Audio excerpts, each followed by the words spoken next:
Welcome back to part 3 in our series, How to Get Along with Anyone as Much as It Depends on You. So far, we've explored the importance of honouring and encouraging people. In this session, we're exploring how healthy relationships are always possible when we choose compassion and comfort. In Ephesians 4:32, the Apostle Paul exhorts us to be kind and compassionate to one another. In the next session, we will be exploring kindness. So for now, let's dig a little deeper into this word, compassion. Now, some New Testament translations have the word tender-hearted instead of compassion. So let's pause for a minute and ask ourselves, do I have a tender heart? Is my heart easily moved by the suffering of others? Now, this is more than just sympathy. This is genuine empathy. Sympathy is feeling for people. And that can be helpful for sure. But empathy is something deeper. Empathy is feeling with people. Repeatedly in the Gospels, like Matthew 9:36, we see Jesus was moved with compassion when he saw the struggles that the crowds were facing. In the ancient Middle East, the guts were considered the center of the emotions. On hearing a tragic story, a Middle Eastern person wouldn't say, "You're breaking my heart." They'd literally say, "You are cutting my intestines." Now that might sound a bit grim, but essentially they were saying, "What you're going through has cut me up inside." Repeatedly, the Bible reveals a God who is not disinterested and not disconnected from us, but instead feels deeply for us and with us. Over and over again, we read these words, that the Lord is gracious and compassionate, slow to anger and rich in love.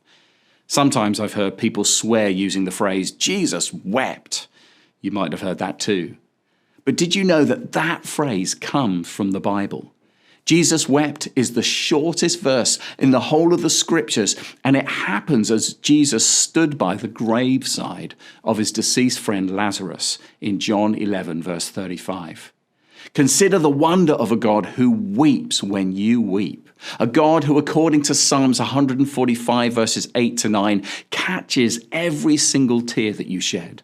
God's compassion is good news to us, and then it can be good news, should be good news through us into the lives of other people. The big story of the Bible tells us of a God who left the perfection and beauty of heaven and then in Jesus entered a broken, suffering world. God was moved by our suffering, and so he moved into the world with us.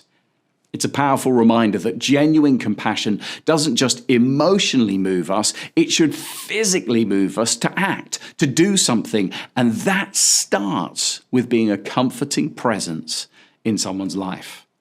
The Apostle Paul put it this way in 2 Corinthians chapter 1, verse 3 to 4. God is our merciful Father and the source of all comfort. He comforts us in our troubles so that we can comfort others. When they are troubled, we'll be able to give them the same comfort that God has given us. Let's be honest though. Sometimes it's hard to know how best to comfort people. We don't know what to do.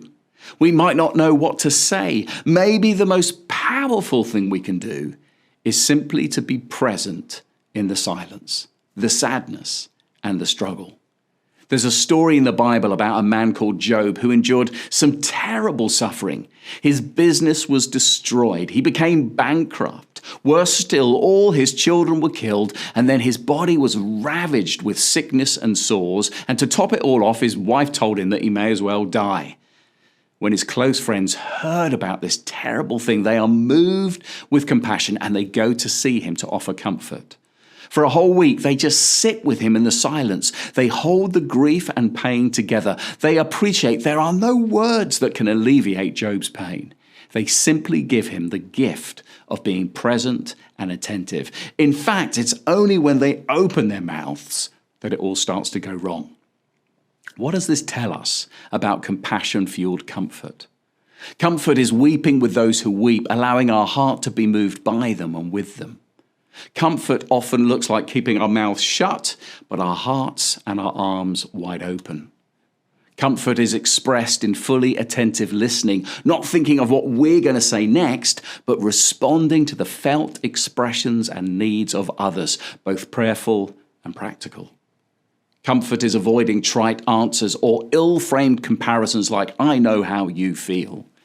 It's being real about the mystery, whilst promising to remain present through the struggle. Comfort is brave and honest, to name the pain, not shame the struggle with phrases like, you should have got over this by now. Many times, we never get over the most painful of things. We simply slowly and simply learn to walk through them. Compassion and comfort are relational practices that help foster healthy relationships. Having said all this, in my personal experience, the real challenge is being willing to feel compassion for people who have wronged us or let us down in some way. Now, this is not about excusing their behavior, but simply recognizing that we are all shaped by life experiences that have damaged us in different ways. Like we said in the very first session, we've all been hurt, and hurt people hurt people. I remember being verbally abused and threatened once in a road rage incident. It was horrible, and my first reaction was a cocktail of healthy concerns around justice and unhealthy desires for revenge. But I also found myself surprised by compassion. What had happened, or what was happening in the life of this man that would cause such a reaction in him?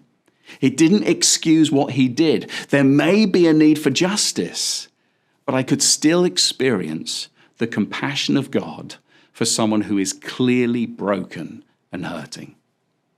We've all behaved badly towards God, and yet his first thought towards us is still deep compassion, for he knows that we are fragile, and his longing is to heal and to restore. Will you pray that with me? Jesus, thank you that you have compassion for us, and your compassion stirs you to reach out with your healing, comforting love.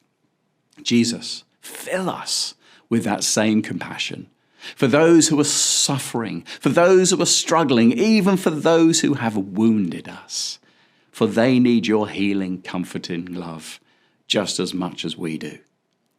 Amen.